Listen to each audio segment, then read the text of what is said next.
Сәлеметсіздер ме балалар? Бүгін біздің каналымызда математика 1-ші сыныптың 28-ші сабағы. Ұзындықты өлшеу сантиметр тақырыбы. Бірінші тапсырма. Әлия заттарды қалай салыстырды? Балалар, төменде бізде сурет берілген екен. Бұл жерде әр зат өзінің жұбымен, яғни 2-2-ден берілген екен. Карандаш екеу, сызғыш екеу, өшіргіш пен кітапты 2-2-ден берілген екен. Енді осыларды Әлия қалай салыстырды? Бұл жерде карандашты беттестіру арқылы салыстырып тұр, және өшіргішті, сызғышты, кітаптарды да өзара беттестіру арқылы салыстырып тұр екен. Енді төмендегі тапсырманы қарайық. Өзінің қаламсауытындағы заттарды ұзындығы бойынша салыстыр. Балалар, біздің әрқайсымыздың қаламсауытымызда карандаш пен өшіргіш бар, яғни сумкамызда да сызғышымыз бен кітаптарымыз бар. Енді оны өздерің беттестіру арқылы ұзындығын салыстырыңдар. Келесі екінші тапсырма. Сынып ішінен кез келген затты таңда. Өлшем ретінде алынған затты пайдаланып, олардың ұзындығын өлше. Балалар, өлшем ретінде кітапты, қаламды, карандашты және тағы да басқа заттарды пайдалануға болады. Мысалы, мына суреттегі бала өзінің карандашының ұзындығын өшіргішпен және ұштағышпен өлшеп жатыр. Ұзындық бұл шама, оны өлшеуге болады. Осыны балалар жаттап естеріңе сақтап алыңдар. Бұл 1 сантиметр болатын өлшем. Яғни балалар, сызғыштарыңды алып қараңдар, 0-ден 1-ге дейінгі аралық бұл сантиметр болатын өлшемді айтамыз. Сантиметр ұзындықтың өлшем бірлігі.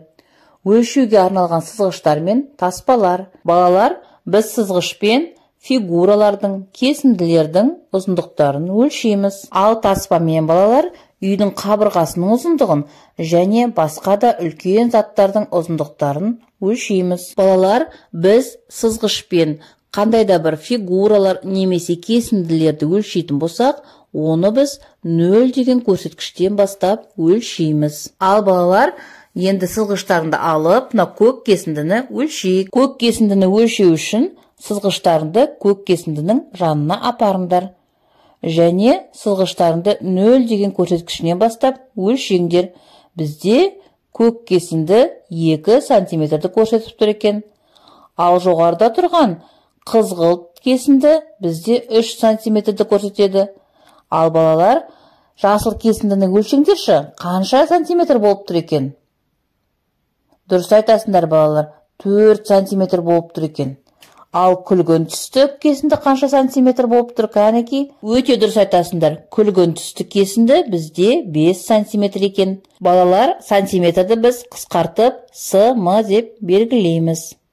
Мінеки балалар, осы ережені жаттап естеріңде сақтап алыңдар. Келесі 3-ші тапсырма. Суретке қара, мысалдар құрастыр. Төмендегі суретке назар аударыңдар. Бізде 2 түсті кесінді берілген екен, қызыл және жасыл түсті. Қызыл түсті кесінді 5 сантиметр, ал жасыл түсті кесінді 2 сантиметр. Енді бізден жалпы кесінділердің ұзындығын сұрап тұр. Бұны білу үшін біз 5 сантиметрге 2 сантиметрді қосамыз. Сонда қосындының мәні бізде 7 сантиметр болады.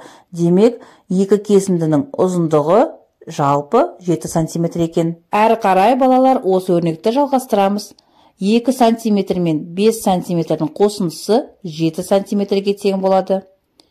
7 сантиметр мен 2 сантиметрдің айырмасы мәні 5 сантиметрге тең. 7 сантиметрден 5 сантиметрді азайтқан кезде айырманы мәні 2 сантиметрге тең болады. Берілген мысалда біз қосу амалын азайту амалымен тексеріп алдық. Келесі 4-ші тапсырма. Кесінділердің ұзындығын сызғышпен өлше. Қара түсті кесіндіге қарағанда қай кесінді ұзын? Балалар, бізде көк кесінді 2 сантиметр, қызғылт кесінді 2 сантиметр, жасыл кесінді 5 сантиметр, қара кесінді 4 сантиметр және сары кесінді 1 сантиметр екен. Енді балалар, қара түсті кесіндіге қарағанда қай кесінді ұзын дейді? Қара кесіндіге қарағанда бізде балалар жасыл кесінді ұзын екен. Осымен балалар, сабақ аяқталды. Бүгінгі өткен тақырып сендерге түсінікті болды деп ойлаймын. Соңына дейін көргендеріңе рахмет. Сабақ ұнаса лайк басып, каналға тіркелуді ұмытпаңдар. Келесі сабақта кездескенше.